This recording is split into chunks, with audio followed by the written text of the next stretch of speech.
వస్తున్నా పద్మాస్ రోజు యోగా చేస్తున్నారా? యోగా ఎంతమందికి వచ్చి చెప్పండి, చేతులు ఎత్తండి. చేతులు ఎత్తండి, ఎంతమందికి వచ్చి? యోగా చేయలేదా? ఎవరు చేయలేదా? First time. ఓకే, మీ అందరికి హ్యాపీ టీచర్స్ డే. ఓకే, మన గురువులందరికీ నమస్కరించండి. ఫస్ట్ నమస్కరించండి. పద్మాసనం వేసాను పిల్లలు. ఓకే, సార్ వేసినట్టుగా పద్మాసనం. రైట్.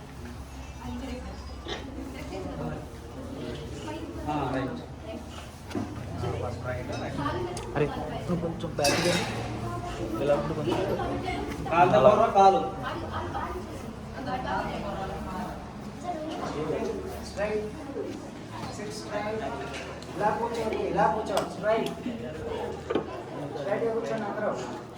బాగా సాగండి ఒకసారి అందరూ, బాగా సాగండి. శ్వాస తీసుకోండి.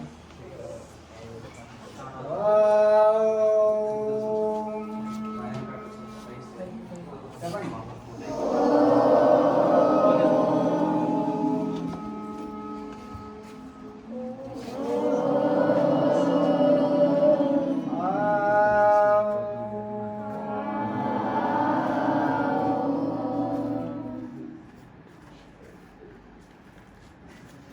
ప్రార్థన. అందరూ నమస్కారం. జస్ట్ మధ్యలో పెట్టండి. ఓం గురు బ్రహ్మ గురు విష్ణు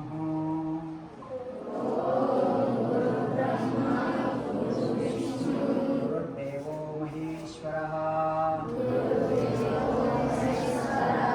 సాక్షాత్ పరబ్రహ్మ తస్మై శ్రీ గురవే నమః. ఓం సహనావతు సహనౌ భునక్తు సహ వీర్యం కరవావహై తేజస్వినామధీతమస్తు మా విద్విషావహై. ఓం శాంతి శాంతి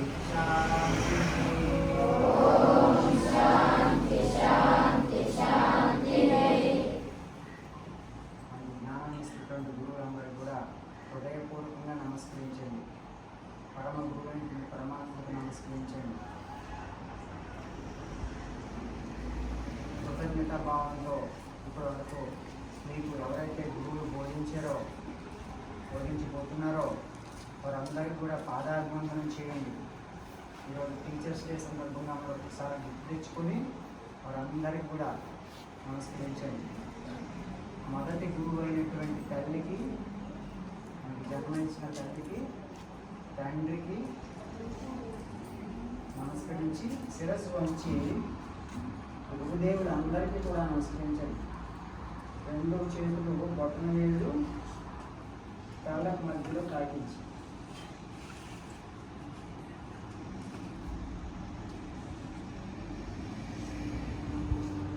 అలాగే చేతులు బాగా బయటకి. మరి మనందరి జీవనానికి ఆధారమైనటువంటి సూర్య భగవానికి నమస్కరించండి. అలాగే ముందుకు వంగండి. ముందుకు వంగి అలా భూమాతకి నమస్కరించండి. తల నేల తాగేయండి. నేల తగలదు, తల నేలకు తగలదు. భూమాతకి నమస్కరించండి. నమస్కరించిన తర్వాత మెల్లగా పైకి లేచి వెనక్కి చేతులు పెట్టండి. వెనక్కి చేతులు పెట్టి నమస్కరించండి. వెనకాల నమస్కారం చేయాలి. స్ట్రైట్గా కూర్చోవాలి. స్ట్రైట్గా కూర్చోండి. వెనక్కి రెండు చేతులు అరిచేతులు తగిలేటట్టు నమస్కారం చేయండి. చక్రం ఇంకా పైకి, ఇంకా పైకి. ఈ నమస్కారము మనకి ప్రాణవాయువు ఇస్తున్నటువంటి, అన్నీ ఇస్తున్నటువంటి చెట్లకి, ప్రకృతికి, ప్రకృతిలో ఉన్న అన్ని జీవరాశులకి నమస్కరించండి. చెప్పాలి కదా కృతజ్ఞతలు. రోజు ఆక్సిజన్ తీసుకుంటున్నాం కదా, స్ట్రైట్ గా ఉండండి, అంత స్ట్రైట్ గా తీసుకుంటున్నామా ఉండండి. లేదా? స్ట్రైట్గా ఉన్నాను. మరి తమ్ముడు, అవన్నిటికి కూడా స్ట్రైట్ కూర్చో. మనం థ్యాంక్స్ స్ట్రైట్ చెప్పడం కూర్చో. అవసరమా కదా? అది అలా పెట్టు. ఇప్పుడు మనం 5 నమస్కారాలు చేసాము, గుర్తుపెట్టుకోండి. యోగ సాధనలో ముఖ్యంగా గుర్తుపెట్టుకోవాల్సింది గురు ప్రార్థన. ఫస్ట్ మనం గురు ప్రార్థన చేసి మొదలు పెడతాం కదా. మొదలు పెట్టినప్పుడు మొదటిగా మనకు కావాల్సిన ప్రతి మనిషికి కావాల్సింది ఏంటంటే మనము ఎక్కడి నుంచి ఇచ్చాము? తల్లి గర్భం నుంచి ఇచ్చాం కదా. తల్లి జన్మనిచ్చింది కదా, ఇచ్చిందా లేదా? మరి 9 నెలలు కష్టపడి పొట్టలో మూసి మన కని పెంచి పెద్దవాళ్ళని చేసిందా లేదా? మరి అలాంటి జన్మనిచ్చినటువంటి తల్లికి ఎన్నో కష్టాలను ఓర్చి మరి మనల్ని పెంచిన తల్లికి మనం ఎల్లప్పుడూ ప్రతిరోజు కూడా నమస్కారం చేయాలా కదా? సో ప్రతిరోజు ఉదయం లేచిన వెంటనే ఇప్పుడు చేసిన 5 నమస్కారాలు తప్పకుండా చేయాలి. చేస్తారా? మీరు లేచిన వెంటనే ఒకే 1 నిమిషం పడుతుంది. తల్లికి తండ్రికి నమస్కరించడము, గురువుకి నమస్కరించడము, సూర్య భగవానికి నమస్కరిస్తున్నాం. తర్వాత ఏం చేస్తున్నాం? ఎవరికి నమస్కరించాం? భూమాతకి నమస్కరించాం. మరి భూమి లేకుండా మనం ఉంటామా? మరి భూమిని మనం రక్షించుకోవాలా? ఓకే. అలాగే అన్ని జీవరాశులు అంటే ముఖ్యంగా చెట్లు మనకి ఆక్సిజన్ ఇస్తున్నాయా లేదా? మరి ఆక్సిజన్ ఇచ్చేటువంటి చెట్లకి అన్నిటికీ కృతజ్ఞత తెలియపరచాలా? భగవంతుడికి నమస్కరించడం అంటే ఈ 5 నమస్కారాలు చేయడం అన్నమాట. భగవంతుడు ఎక్కడుంటాడు? సర్వభూత నివాసోసి వాసుదేవ నమోస్తుతే. అంటే అన్ని జీవరాశుల్లో, నీలోను, నాలోను, ఈ చెట్లలోను, పురుగుల్లోను, అన్నిటిలో ఉన్న జీవరాశుల్లో ఉన్నటువంటి భగవంతునికి మనం నమస్కరిస్తున్నాం. అంటే అన్ని జీవరాశుల్లోనూ భగవంతుడు ఉంటాడు కాబట్టి ఏ జీవరాశినైనా మనం ద్వేషించవచ్చా? ఏ జీవరాశినైనా హింసించవచ్చా? హింసించకూడదు. అహింసో పరమో ధర్మ. చెప్పండి. యోగ శాస్త్రానికి మొట్టమొదటి ప్రిన్సిపల్ అహింస. ఏంటది? అహింసాయుతంగా జీవించడం. ముఖ్యంగా మనకి అహింసాయుతంగా జీవించడం ఎందుకంటే మనందరం మనుషులం కదా. మనుషులమే కదా. మనం మనుషులం కాబట్టి మనుషులకి ప్రతి వాడికి కూడా మానవత్వం ఉంటుంది. అవునా? మానవత అనేది ఎందుకు పెట్టిందంటే, మానవత అంటే ప్రతి మనిషికి మానవత్వం అనేటువంటి ఉంటుందా లేదా? స్ట్రైట్ కూర్చో. ఆ మానవత్వం అంటే ప్రతి మనిషి ఎలా ఆలోచించాలి అంటే, ప్రతి జీవరాశిలోనూ మనం ఎలా అయితే రక్షించుకుంటామో, సేఫ్గా చూసుకుంటాం, అన్ని జీవరాశుల్లో కూడా అంత దయ, కరుణ, ప్రేమతోటి అహింసను పాటించాలి. అన్ని జీవరాశుల్ని ప్రేమించాలి. అవును కదా? అలాగే ఎవరికి ఏమి కష్టం వచ్చినా, ఆపద వచ్చినా మనం స్పందించడము, సహాయం అందించడము మనకి అవసరం. అవునా కదా? మరి అటువంటి మానవత దృక్పథం అనేటువంటి ప్రతి మనిషిలోనూ కలగాలి. ప్రతి మనిషిలోనూ మానవత్వం వెలగాలి. ప్రతి మనిషి ఆ మానవత్వంతో జీవించి సకల జీవులను రక్షించాలి. ఈ ప్రకృతిని రక్షించి ఆరోగ్యంగా జీవించాలి అనే నినాదాలతో మనం ఈ సైకిల్ యాత్రని చేసుకుంటూ వెళ్తున్నాం. అర్థమైందా? ఇదే సైకిల్ యాత్ర భారత మాతకి ప్రదక్షిణ చేస్తుంది. కన్యాకుమారి నుంచి కాశ్మీర్ వరకు, అలాగే వెస్ట్ కోస్ట్, ఇలా చేసుకుంటా ప్రదక్షిణ చేయడం. ఈ ప్రదక్షిణలో అనేక మంది విద్యార్థులు మీలాంటి వాళ్ళని కలిసి నేను మీ అందరికీ కూడా విన్నవించుకున్నది ఏంటంటే, మీ అందరూ కూడా, మనందరం భారతీయులు అనుకుంటాం, మరి రోజు ప్రతిజ్ఞ చేస్తున్నామా లేదా? భారతీయులందరూ నా సహోదరులు అని చెప్తున్నామా లేదా? మరి అందరినీ ప్రేమిస్తూ, అందరిలోనూ కూడా అందరి అభివృద్ధి కోరుకుంటూ, మీరు విద్యార్థులు కాబట్టి మన డ్యూటీ చేయాలి కదా. మీరు విద్యార్థులకు ఏం డ్యూటీ చేయాలి? మిమ్మల్ని బాగా అభివృద్ధి చేసుకోవాలి. అర్థమైందా? విద్యను అభ్యసించడం కాబట్టి విద్యార్థి. అవునా? మరి విద్య అంటే ఏంటి?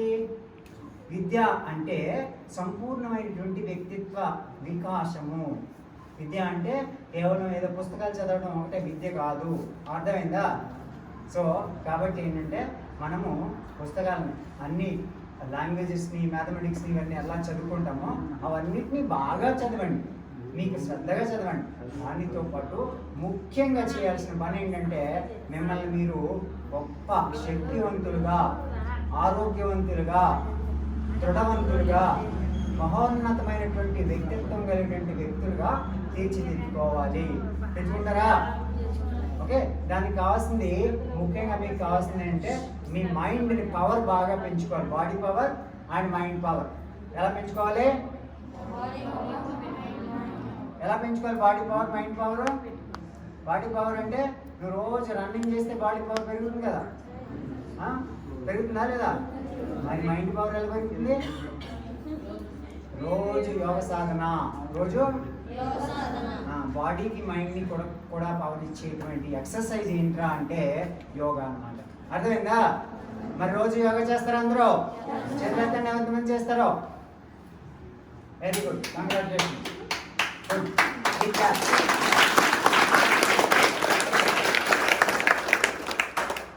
ఓకే, ఈ రోజు నుంచి యోగ సాధన మొదలు పెట్టుకుందాము. ఓకే, ఫస్ట్ మీరు మొదటిగా చేసింది పద్మాసనం చేశారు. రోజు గుర్తుపెట్టుకోండి, ఈ పద్మాసనం కనీసం ఒక అరగంట అయినా కూర్చోడానికి ప్రయత్నించేయండి. పొద్దున్న సాయంత్రం మీరు 15 నిమిషాలు కూర్చున్నా అరగంట అయినా కూర్చోడానికి ప్రయత్నించండి. మెడిటేషన్ మీరు రోజు పొద్దున్న 15 నిమిషాలు, సాయంత్రం 15 నిమిషాలు రోజు చేయడానికి ప్రయత్నించండి. చేయొచ్చా? ఇలా కూర్చొని చేయలేరా? చక్కగా స్ట్రైట్గా కూర్చొని చేయగలరా? ధ్యాన స్థితి వచ్చిందా మీకు అందరికి? పద్మాసనం వచ్చిందా? Very good. సో ఇలా పద్మాసనంలో కూర్చుని చక్కగా స్ట్రైట్గా ఎప్పుడైతే కూర్చుంటావో నువ్వేం చేయాల్సిన పనిలే. ఇలా స్ట్రైట్గా కూర్చుని ఈ వెన్నెముకను స్ట్రైట్గా పెడితే నీ మైండ్ పవర్ పెరుగుతూ ఉంటుంది. మైండ్ పవర్ పెరుగుతూ ఉంటుంది. చాలా సింపుల్ టెక్నిక్. దీంట్లో కష్టం ఉందా? ఏం లేదు. రోజు 15 నిమిషాలు, అరగంట నువ్వు ఎంతసేపు కూర్చోగలిగితే అంత పవర్ పెరుగుతుంది.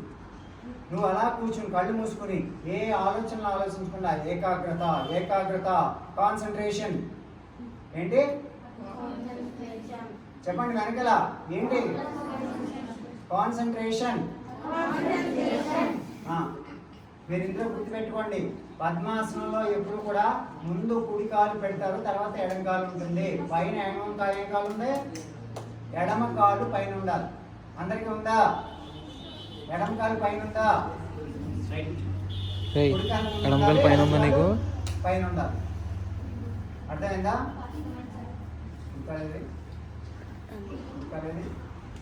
నీ కుడికాలు మర్చిపోయావా?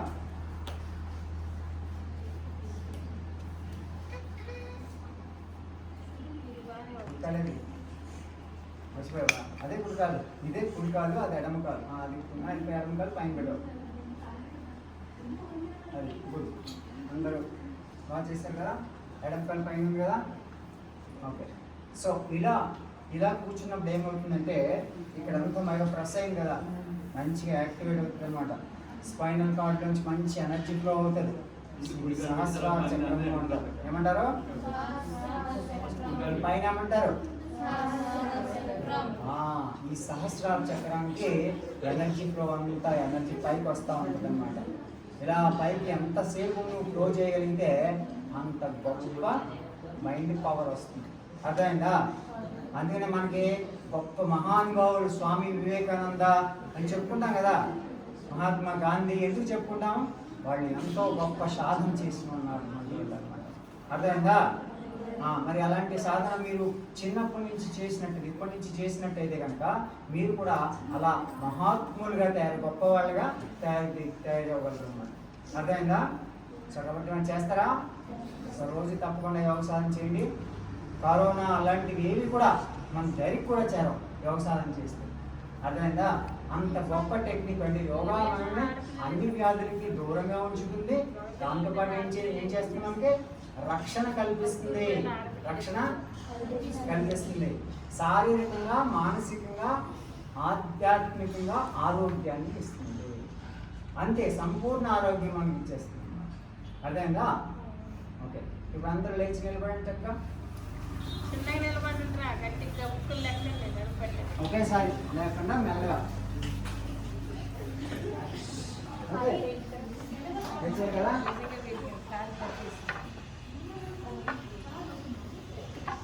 బాగా శ్వాస తీసుకుని ఎలా పైకి వెళ్ళండి. వెనక్కి బాగా వెనక్కి. శ్వాస వదులుతూ ముందు పొంగండి.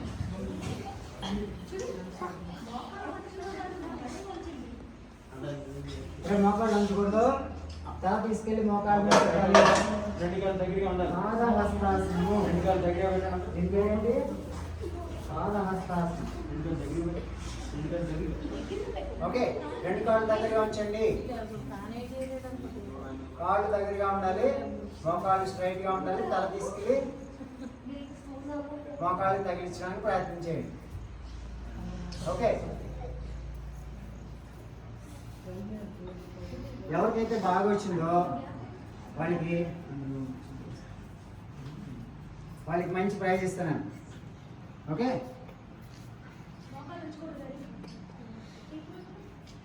మోకాళ్ళు ఉంచకుండా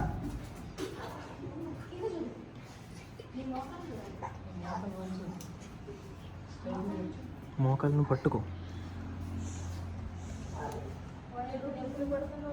హెడ్ డౌన్ ఉండాలి. హెడ్ డౌన్ ఉండాలి. Head down, head down. పైకి చూడు. కిందకి చూడు. మోకాలు చూడు. మోకాలు చూస్తూ పైకి ఉండండి. చూడు. మోకాళ్ళ మీద ఎవరైనా తల పెట్టగలిగారమ్మా? ఇక్కడ వెనకల వెనక పెట్టగలిగారు కదా? మోకాలు ఉంచకుండా పెట్టాలి. మోకాలు ఉంచకుండా. ఇప్పుడు పెట్టి స్ట్రైట్గా వచ్చి ఉంటారు.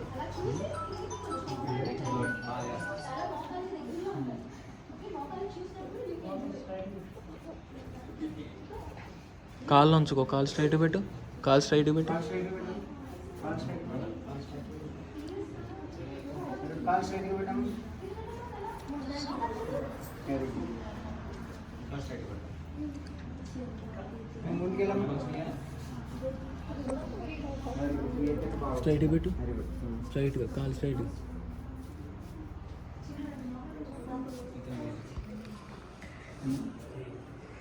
అతను బాగా చూస్తున్నారు. 4 ఇది ఒక నిమిషం కూడా ట్రై చేయాలమ్మా. 5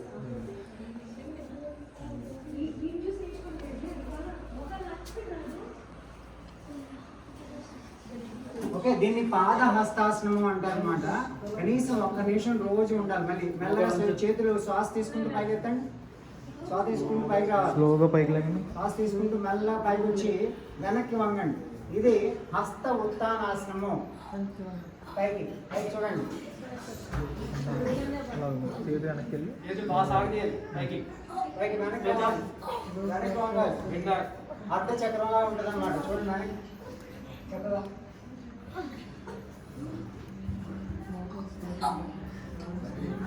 ఓకే, హస్త ఉత్తానాసనం. కేర్ఫుల్.